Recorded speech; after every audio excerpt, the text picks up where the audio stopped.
So today we are going to discuss about Bronsted-Lowry concept, limitations of Arrhenius theory. There are some limitations in Arrhenius theory. Three limitations are mentioned here. The acids and bases must be in aqueous solution. For example, in water, this prevents the use of other solvents, benzene.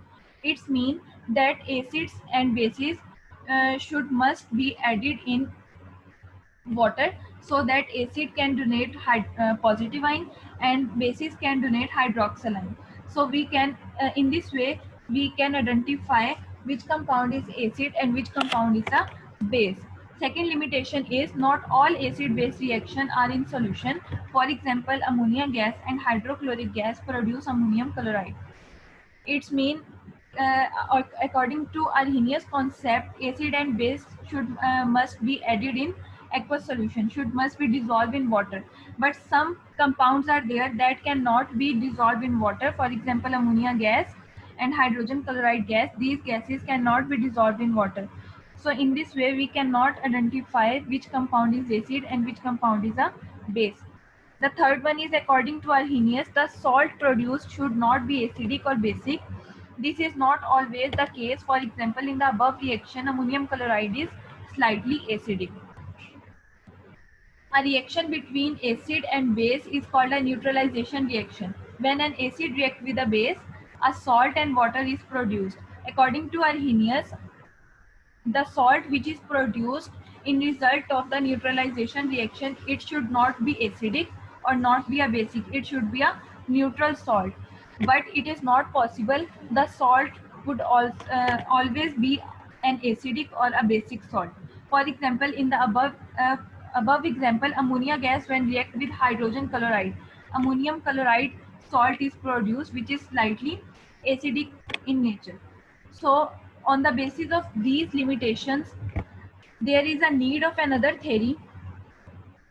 There is a need of another concept which is called Bronsted-Lowry concept of acids and bases. According to this concept, in 1923, a Danish chemist Bronsted plus English chemist Lowry independently proposed new definitions of acids and bases.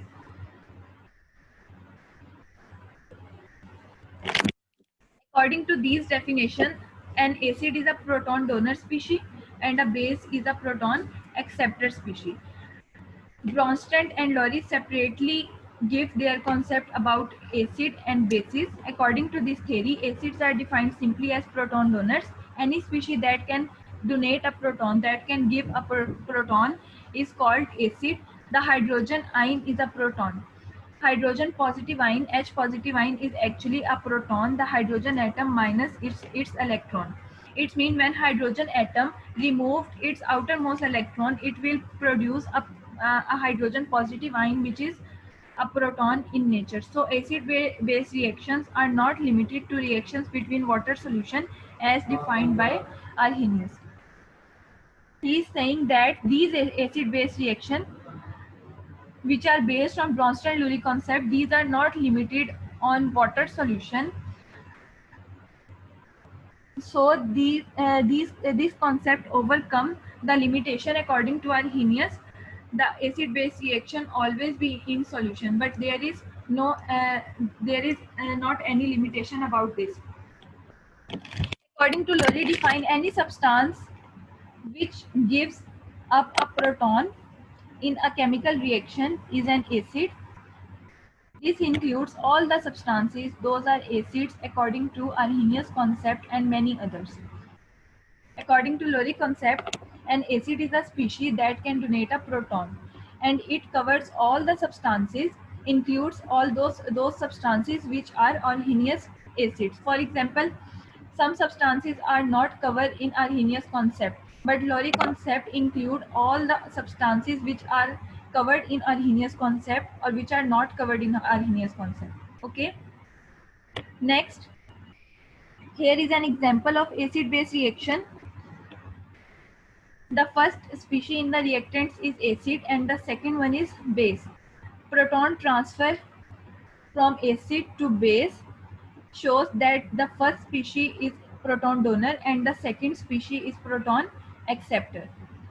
The species which is acid in reactants, it will produce a conjugate base, and the species which is base in the reactants, it will produce a conjugate acid in the products. So acid becomes conjugate base and base become conjugate acid. इस concept को आपने इस तरह से understand करना है.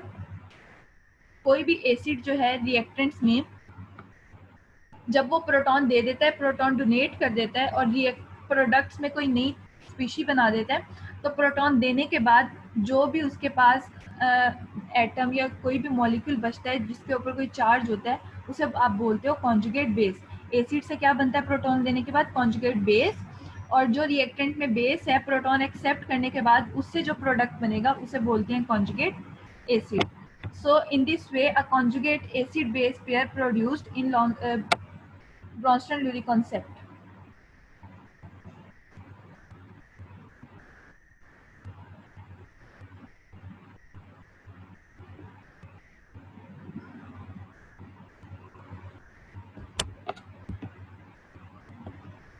Another example, a reaction between sulfuric acid and water.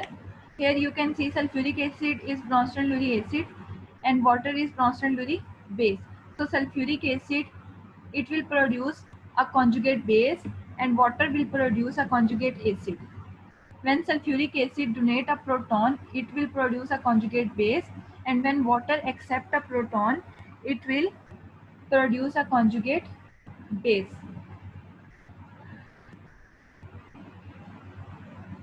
A conjugate acid-base pair in this way produced in a chemical reaction. Okay. There are three types of substances. The first one is acid, the second one is base, and the third one is amphoteric substance. Acid will react with a base, and a base will always react with an acid, but a substance which can react as acid, which can react as both acid and bases, it will called amphoteric substance. कोई भी ऐसी substance, for example water, most common example है. Water जब भी किसी acid के साथ react करेगा तो वो एज अ बेस एक्ट करता है, लेकिन अगर किसी बेस के साथ रिएक्ट करवाएंगे तो वो एज अ एसिड एक्ट करेगा. फॉर एग्जांपल, अगर वाटर को हाइड्रोजन क्लोराइड के साथ एक्ट करवाएं, hydrogen chloride is an acid, so water will act as a base. Water become proton acceptor and acid HCl become proton donor. But when water will react ammonia NH3, water will act as an acid and ammonia will act as a base. Water become proton donor and ammonia will become proton acceptor. So this type of substances which can act as both acids and bases, these substances are called amphoteric substances in nature. What is amphoteric substance, and give an example? Water is an amphoteric substance. It can react as either an acid or base. For example, HCl plus water. HCl is a strong acid, so water is a base. After reaction, hydronium ion and chloride ion is produced.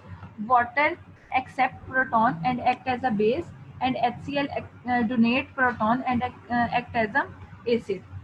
Similarly, in the second example, water is an acid and ammonia is a base.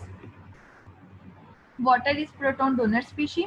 It will donate a proton to ammonia, and ammonia will become ammonium ion, and water will become a hydroxyl ion. So in this way, water can act both as acid and base. So water is a amphoteric substance.